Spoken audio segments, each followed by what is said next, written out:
kisngi api ko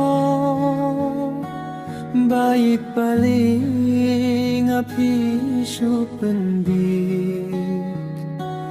pila syat syukur ya balik mo kumne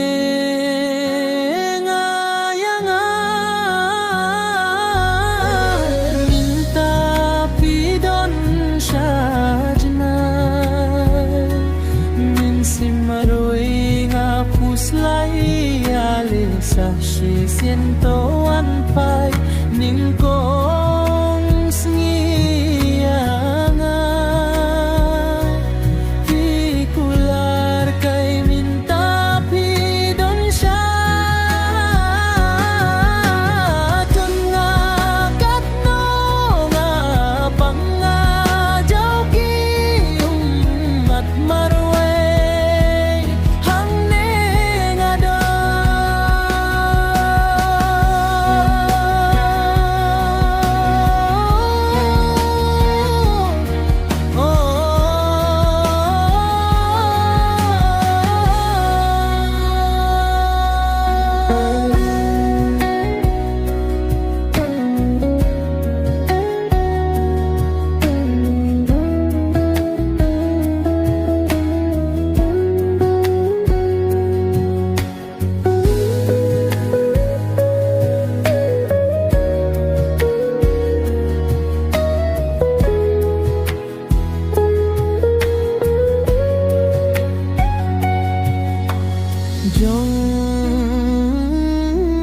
katno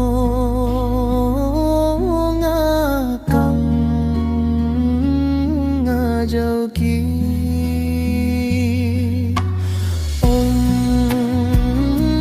mat marwe hang